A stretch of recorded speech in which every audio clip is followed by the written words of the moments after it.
Hello പ്രിയപ്പെട്ടവരെ, ഞാനും നമ്മുടെ ഷിൻഡോ ബായും കൂടെ പുള്ളിയുടെ കാറിൻ്റെ കുറച്ച് പാർട്സുകൾ തപ്പി ഇറങ്ങിയതായിരുന്നു. അപ്പോൾ ഈ പൊളി മാർക്കറ്റിൽ വന്നപ്പോഴാണ് നമ്മുടെ ഒരുപാട് പഴയ കാലത്തിൻ്റെ ഓർമ്മകൾ സമ്മാനിക്കുന്നൊരു വണ്ടി ഇവിടെ കിടക്കുന്ന കണ്ടത്. ഇതിപ്പോൾ റണ്ണിങ് കണ്ടീഷൻ അല്ലെന്നാണ് തോന്നുന്നത്. ഇതിനെപ്പറ്റി കൂടുതൽ കാര്യങ്ങൾ അറിയത്തില്ല, സ്റ്റാർട്ടാകുമെന്നൊന്നും അറിയത്തില്ല. പക്ഷേ അതിൻ്റെ നമുക്ക് ബോണറ്റൊക്കെ പൊക്കി നോക്കിയിട്ടത് വണ്ടി ഓടുന്നൊരു കണ്ടീഷനായിട്ടാണ് തോന്നുന്നത്. ഇത് ഹിന്ദുസ്ഥാൻ മോട്ടേഴ്സിൻ്റെ ട്രക്കർ എന്ന പേരുള്ളൊരു വണ്ടിയാണ്. ഹിന്ദുസ്ഥാൻ മോട്ടേഴ്സ് എന്നൊക്കെ പറഞ്ഞു കഴിഞ്ഞാൽ നമുക്കതിനെപ്പറ്റി കൂടുതൽ വർണ്ണിക്കേണ്ട കാര്യമില്ല. ഒരു കാലഘട്ടത്തിൽ രാജാവായിട്ട് നിന്ന വണ്ടിയിലാണ് നമ്മുടെ അംബാസിഡറൊക്കെ. അപ്പോൾ അംബാസിഡർ കുടുംബത്തിൽ നിന്നും തിളങ്ങി വന്നൊരു SUV വാഹനമാണ് ഈ വണ്ടി. നമ്മൾ ട്രക്കർ എന്ന് പറഞ്ഞാൽ, ട്രക്കറെന്നും ഇതിന് പുഷ്പകെന്നും പേരുണ്ട്. തകർന്നതോ നിലവാരമില്ലാത്തതോ ആയ നമ്മുടെ ഇന്ത്യൻ നിരത്തുകൾക്കായി ഹിന്ദുസ്ഥാൻ മോട്ടേഴ്സ് പുറത്തിറക്കിയ ഒരു SUV വാഹനമായിരുന്നു ട്രക്കർ അല്ലെങ്കിൽ പുഷ്പകം. അങ്ങനെ രണ്ടു പേരുണ്ടായിരുന്നു. നമ്മുടെ ഇപ്പോഴത്തെ ജനപ്രിയ വാഹനമായ മാരുതി ഉദ്യോഗ് ലിമിറ്റഡ് ഒക്കെ വരുന്നതിന് മുൻപ് ഇന്ത്യയിലെ ഏറ്റവും വലിയ കാർ നിർമ്മാതാക്കളായിരുന്നു ഹിന്ദുസ്ഥാൻ മോട്ടേഴ്സ് എന്നും നമുക്കെല്ലാവർക്കും അറിയുന്ന കാര്യമാണ്. അംബാസിഡറിൽ നിന്നും ഉരുത്തിരിഞ്ഞ ഈ വാഹനം 2008 ഏപ്രിൽ ഒക്കെ ആയപ്പോൾ തന്നെ ഇതിൻ്റെ പ്രൊഡക്ഷൻ നിർത്തി. ഹിന്ദുസ്ഥാൻ അംബാസിഡർ നമ്മുടെ ജനപ്രിയ അന്നത്തെ കാലത്ത് 1960കളിലെയൊക്കെ ജനപ്രിയ വാഹനമായ 60കൾ തൊട്ടുള്ള ജനപ്രിയ വാഹനമായിരുന്ന ഹിന്ദുസ്ഥാൻ അംബാസിഡർ 1960 മുതൽ ഏകദേശം 1980കളുടെ പകുതി വരെയൊക്കെ ഇന്ത്യയുടെ വാഹന വിപണിയിൽ ആധിപത്യം പുലർത്തിയൊരു വണ്ടിയാണ്. ഏതാണ്ട് 2014 വരെ ഈ അംബാസിഡർ നിർമ്മിക്കപ്പെട്ടു. അംബാസിഡറിൻ്റെ ഒരു പ്രധാന അന്നത്തെ കാലത്തെ ഏറ്റവും വലിയൊരു എതിരാളിയായിട്ട് വന്ന വണ്ടി, അന്ന് ഇറങ്ങിയ അന്നത്തെ ഒരു ജനപ്രിയ വാഹനമായിരുന്ന ഡോക്ടർമാരുടെയൊക്കെ ഏറ്റവും കൂടുതൽ ഡോക്ടർമാരൊക്കെ അന്നത്തെ കാലത്ത് ഉപയോഗിച്ചിരുന്ന പ്രീമിയർ ഓട്ടോ മൊബൈൽസിൻ്റെ പ്രീമിയർ പത്മിനി എന്നൊരു വാഹനമാണ്. ഞാനൊക്കെ ആ ഒരു വണ്ടിയിലാണ് ഓടിക്കാൻ പഠിച്ചതൊക്കെ. പ്രീമിയർ പത്മിനി വാഹനം പുതിയ തലമുറയ്ക്കൊന്നും ആ വണ്ടികളൊക്കെ ഇപ്പം വിൻറ്റേജ് വണ്ടികളായിട്ട് ഒരുപാട് കളക്ഷൻസിലൊക്കെ ഉണ്ട്. ആ വണ്ടി അങ്ങനെയൊക്കെ കാണാൻ പറ്റത്തുള്ളൂ. മോറിസ് മോട്ടേഴ്സുമായിട്ട് സാങ്കേതിക സഹകരണത്തോടെ കൊൽക്കത്തയിലാണ് ഹിന്ദുസ്ഥാൻ മോട്ടേഴ്സിന് പ്ലാന്റ് സ്ഥാപിച്ചത്. അത് പിന്നീട് HM അംബാസിഡറായി.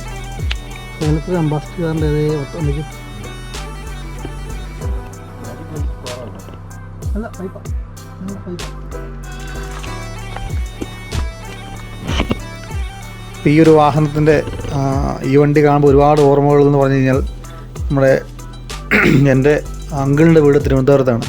ഞാൻ പല വീഡിയോയിലും പറഞ്ഞിട്ടുള്ള കാര്യമാണ്. നമ്മൾ KSRTCക്ക് പോകുന്ന കാര്യവും ചെറുപ്പത്തിലൊക്കെ. തിരുവനന്തപുരം നെടുമങ്ങാടാണ് ഉള്ള വീട്. അപ്പം നെടുമങ്ങാട് ഭാഗത്തൊക്കെ ഇത് കൂട്ട് വണ്ടികൾ ഒരുപാട് ട്രിപ്പ് അടിക്കുന്ന വണ്ടികളുണ്ട്, ആൾക്കാരെ കയറ്റിക്കുന്നത്. ഇതിപ്പം ഈ വണ്ടി എന്ന് പറഞ്ഞു കഴിഞ്ഞാൽ സീറ്റിങ് തന്നെ ഏതാണ്ട് ഒരു 10ലധികം പേര് കയറുമെന്ന് എനിക്ക് തോന്നുന്നു ഇതിൻ്റെ സീറ്റിങ് തന്നെ. അപ്പം അന്നത്തെ കാലത്തൊക്കെ എൻ്റെയൊക്കെ ചെറുപ്പത്തിൽ ഇതിൽ ആൾക്കാർ തൂങ്ങി, സൈഡിലൊക്കെ തൂങ്ങി സ്റ്റെപ്പുണ്ട്. അപ്പോൾ ഒരു 2 രൂപ കൊടുത്തു കഴിഞ്ഞാൽ ഒരു 4-5 കിലോമീറ്ററൊക്കെ 3 കിലോമീറ്ററൊക്കെ നമുക്ക് യാത്ര ചെയ്യാവുന്ന രീതിയിൽ ഇങ്ങനെ ബസ് സൗകര്യം ഇല്ലാത്ത ഏരിയയിൽ കൂടെയൊക്കെ ഈ വണ്ടി ഒന്ന് ട്രിപ്പ് അടിക്കുമായിരുന്നു. ഈ വണ്ടി തന്നെ ഇങ്ങനെ വലയിട്ട് ആളുകളെ കയറ്റി ഇറക്കുന്ന ഒരു കാലം ഉണ്ടായിരുന്നു. അതൊക്കെ നമുക്ക് ഇങ്ങനെ ഓർമ്മകളിൽ ഒരുപാട് തങ്ങി നിൽക്കുന്ന കാര്യങ്ങളാണ് അതൊക്കെ. ഞാനൊക്കെ അന്ന് പോകുമ്പം ഇങ്ങനെ ഞാൻ ഈ പുറകിലൊക്കെയാണ് തൂങ്ങി നിൽക്കുന്നത്. അത് 3ലും 4ലും ഒക്കെ പഠിക്കുന്ന കാലത്തൊക്കെ അതൊരു രസമായിരുന്നു. ഇങ്ങനെ പുറകിലൊക്കെ പ്രത്യേക കമ്പി ഇങ്ങനെ പിടിച്ച് നീക്കാനുള്ള കമ്പിയൊക്കെ ഉണ്ടായിരുന്നു. ആ കമ്പിയിലൊക്കെ പിടിച്ച് തൂങ്ങി നിന്ന് അതിന് ഡ്രൈവർ വണ്ടി ഓടിക്കുന്നു. അതിന് കിളിയായിട്ട് ഓപ്പറേറ്റ് ചെയ്യാനും പൈസ മേടിക്കാനും ഒക്കെ ഒരാളുണ്ട്. ആ പുള്ളി ഇങ്ങനെ ഇറങ്ങി വന്ന് എല്ലാവരോടും പൈസ മേടിക്കുന്നു ഒക്കെ അതൊക്കെ ഒരു കാലഘട്ടമായിരുന്നു. നമ്മുടെ ഷിൻഡോ ബോയെ കൊണ്ട് ഇതിൻ്റെ ബോണറ്റൊന്ന് പൊക്കിക്കാം. അപ്പോൾ ഇതിൻ്റെ എൻജിനുണ്ട്. ഇത്രയും പഴക്കമുള്ള വണ്ടിയാണെന്ന് പറഞ്ഞാൽ ഇതിൻ്റെ എൻജിൻ ഭാഗമൊക്കെ നല്ല ക്ലിയർ ആയിട്ട്. ഇതിനാണ് ഇതിൻ്റെ എയർ ഫിൽറ്റർ ഭാഗം വരുന്നത്. എൻ്റെ എൻജിൻ്റെ ഭാഗത്തൊക്കെ ആണെങ്കിലും വലിയ ലീക്കോ കാര്യങ്ങളോ ഒന്നും ഇല്ല. ഓയിൽ ലീക്കോ അങ്ങനെയുള്ള പ്രശ്നങ്ങളൊക്കെ. ഇതിൻ്റെ എന്തുണ്ടോ ഈ സ്റ്റാർട്ടറൊക്കെ ഉണ്ട്, വലിയ സ്റ്റാർട്ടറായിരിക്കുന്നത്, വലിയ ബസ്സിൻ്റെയൊക്കെ അത്രയുള്ള സ്റ്റാർട്ടറായിരിക്കുന്നത്. പിന്നെ ഇതിൻ്റെ ഇഞ്ചക്ടർ പമ്പുകളൊക്കെ ഉണ്ടോ, അത് പഴയ അംബാസഡറിൻ്റെ അതേ സെയിം 4 സിലിണ്ടർ എഞ്ചിനാണ് ഇത് വന്നിരിക്കുന്നത്. റേഡിയേറ്ററൊക്കെയാണ് വലിയ റേഡിയേറ്ററാണ്. ഇത് 5 ഗിയർ വണ്ടിയാണ് കേട്ടോ, അന്നത്തെ കാലത്ത് 5 ഗിയർ വണ്ടിയാണ്. അന്ന് ഇതിൻ്റെ ഡ്രൈവർമാർ പറഞ്ഞതൊക്കെ എൻ്റെ ഓർമ്മയിൽ നിൽപ്പുണ്ട്. ഈ വണ്ടിയുടെ എഞ്ചിന് ഭയങ്കര ലാസ്റ്റിംഗ് ആണ്, ഇതിൻ്റെ ഗിയർ ബോക്സിന് പ്രശ്നങ്ങളുണ്ടാകത്തുള്ളൂ. പിന്നെ ഇതിനെ മറ്റേ നമ്മുടെ അംബാസഡറിൻ്റെ കൂടപ്പിറപ്പായിട്ടുള്ള ഒരു പ്രശ്നമുണ്ട്, ഈ ബ്രേക്കിൻ്റെ പ്രശ്നം. പിന്നെ ഇത് വലിയ ഹൈ റേഞ്ച് കൂടെയൊക്കെ ഇത് ഒരുപാട് ക്ലിക്കായ വണ്ടി. ഇപ്പോഴും ഈ വണ്ടി റണ്ണിങ് കണ്ടീഷനുള്ള വണ്ടി ഒരുപാട് ആളുകളുടെ കയ്യിൽ ഇരിപ്പുണ്ട്. അപ്പം ഇത് നിലപ്പൂഴിക്ക് ഓടാനൊക്കെ നല്ല കണ്ടീഷനാണ്. ഇതിൻ്റെ ചേസ് എന്ന് പറഞ്ഞാൽ മറ്റേ പൈപ്പ് പോലത്തെ ഉള്ളൊരു ടൈപ്പാണ് ചേസ് വന്നിരിക്കുന്നത്. എൻ്റെ ഈ സസ്പെൻഷനൊക്കെ ഉണ്ട്. ഇങ്ങനെ ഇതിന് നല്ല യാത്രാസുഖമുള്ളൊരു വണ്ടി. അന്നത്തെ കാലത്ത് ഈ റോഡ് ഗട്ടറുള്ള വഴികളിൽ കൂടെ ഒക്കെ ഓടാൻ വേണ്ടി അംബാസഡർ പോകുന്ന വഴിക്കൂടെയൊക്കെ കുറച്ചുകൂടി ഒരു കലിപ്പൻ വഴിയൊക്കെ ആണെങ്കിൽ അതിലേക്ക് കയറി പോകാൻ വേണ്ടി ഇറക്കിയൊരു വണ്ടിയാണിത്. കണ്ട ഈ ചേസിന് അവിടെ ഒരു ഹുക്ക് കൊടുത്തിട്ട് ഏതെങ്കിലും രീതിക്ക് വണ്ടിക്കൊന്ന് കെട്ടിവലിക്കേണ്ട സിറ്റുവേഷൻ വന്നു കഴിഞ്ഞാൽ അതിനായിട്ടൊക്കെ ചെയ്യാനും വേണ്ടിയുള്ള ഹുക്കുകളൊക്കെ ഉണ്ട്. പിന്നെ ബോഡിയൊക്കെ ആണെങ്കിലും സ്ട്രോങ് ആണ്. ഇതിൻ്റെ ഫ്രണ്ടിലാണെങ്കിലും ബെഞ്ച് സീറ്റാണ് വന്നിരുന്നത്. അത് മാറ്റി ബക്കറ്റ് സീറ്റാക്കി തന്നെ എനിക്ക് തോന്നുന്നു കേട്ടോ. ഇതിൻ്റെ ടയറിൻ്റെ സൈസ് എന്ന് പറഞ്ഞു കഴിഞ്ഞാൽ 5/90/15 ടയറാണ് വന്നിരിക്കുന്നത്. ഇതിൻ്റെ ഈ ഡിസ്സൊക്കെ ആ വീൽ കപ്പൊക്കെ ഉണ്ടോ, അല്ല ഒരു ബെൻസിൻ്റെ ലുക്ക് പോലുള്ള ബെൻസിൻ്റെ ലോഗോ കൊടുത്തിട്ടുള്ള അംബാസഡറിനല്ല അങ്ങനത്തെ ഒരു ടൈപ്പായിരുന്നു. അംബാസഡർ കാറിൻ്റെ അതേ ടയറുകളാണ് കൊടുത്തിരിക്കുന്നത്. അംബാസഡറിൻ്റെ അതേ സ്റ്റിയറിങ് നടക്കുക, പഴയ മോഡൽ സ്റ്റിയറിങ്ങിന് നടക്കുക, ഹോണ്. അതുപോലെ തന്നെ പഴയ വണ്ടികളെല്ലാം സ്റ്റാർട്ട് ചെയ്യുന്നത് ഹീറ്റർ കൊടുത്താൽ സ്റ്റാർട്ട് ചെയ്യുന്നത്. അതിൻ്റെ ആ ഹീറ്ററിൻ്റെ സ്വിച്ച് ഒക്കെ ഉണ്ട്.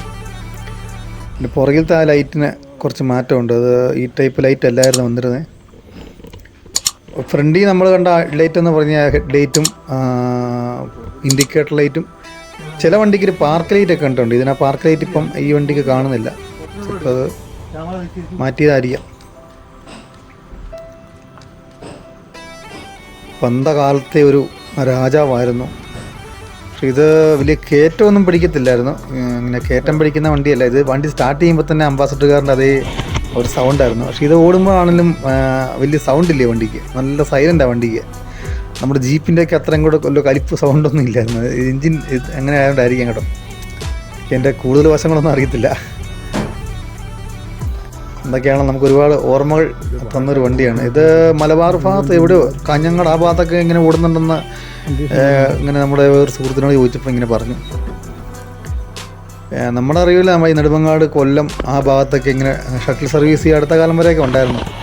ഇതിപ്പം നമ്മുടെ നാട്ടിലെ ഡ്രൈവിംഗ് സ്കൂളിലിരുന്ന വണ്ടിയാണ്. ചേട്ടൻ്റെ കയ്യിരുന്നപ്പോൾ തന്നെ നമുക്ക് ഇതിൻ്റെ വീഡിയോ എടുക്കാമെന്നൊക്കെ പറഞ്ഞ് പുള്ളി ഒരവസരം തന്നായിരുന്നു. പക്ഷെ നമുക്ക് ആ സമയത്ത് ചെല്ലാൻ പറ്റിയില്ല. അത് കഴിഞ്ഞിപ്പം ഇതിന് ശേഷം ഇതിപ്പോൾ ഈ കണ്ടീഷനെ കണ്ടപ്പോൾ സത്യം പറഞ്ഞാൽ നമുക്കൊരു ഷോക്കായി പോയി. അന്ന് വേണമെങ്കിൽ നമുക്കിത് ഓടിച്ചൊക്കെ ഒരു വീഡിയോ ഒക്കെ ചെയ്യാമായിരുന്നു. ഇപ്പം ഈ ഡ്രൈവിംഗ് സ്കൂളിൻ്റെ പുതിയ നിയമം വന്നപ്പോഴത്തേനും പഴയ വാഹനങ്ങളൊക്കെ ഇപ്പോൾ ഓടിക്കാൻ പറ്റത്തില്ലല്ലോ. അതുകൊണ്ട് അദ്ദേഹം വണ്ടി മാറി. അതുകൊണ്ടാണ് ഈ ഒരു അവസ്ഥയിൽ ഈ വണ്ടി കാണാൻ പറ്റുന്നത്. ഇപ്പം എത്ര പഴക്കമുണ്ടെന്ന് പറഞ്ഞാൽ ഇതിൻ്റെ ബോഡിയൊക്കെയാണ് നല്ല സ്ട്രോങ് ബോഡിയാണ്. അപ്പോൾ എനിക്കിത് അറിയാവുന്ന കാര്യങ്ങളൊക്കെയാണ് ഞാൻ പറഞ്ഞത്. ഇപ്പം ഞാൻ കൂടുതൽ എന്തെങ്കിലും പറഞ്ഞ് വഷളാക്കുന്നതിന് മുന്നേ നിങ്ങൾക്ക് ഇതിനെപ്പറ്റി എന്തെങ്കിലും കാര്യങ്ങളൊക്കെ അറിയാമെങ്കിൽ നിങ്ങളും അതിൻ്റെ ഒരു എന്തെങ്കിലുമൊക്കെ അറിയാമെങ്കിൽ മെസ്സേജായിട്ട് എഴുതുക കേട്ടോ, കമൻറ്റ് ബോക്സിൽ. ഇത്തരം വണ്ടികളെ യാത്ര ചെയ്തിട്ടുണ്ടെങ്കിൽ നിങ്ങൾ ആ ഒരു അനുഭവം കൂടി ഒന്ന് നമ്മുടെ കമൻറ്റ് സെക്ഷനിൽ എഴുതുക കേട്ടോ. ഇപ്പോൾ എത്ര എടുത്ത് 0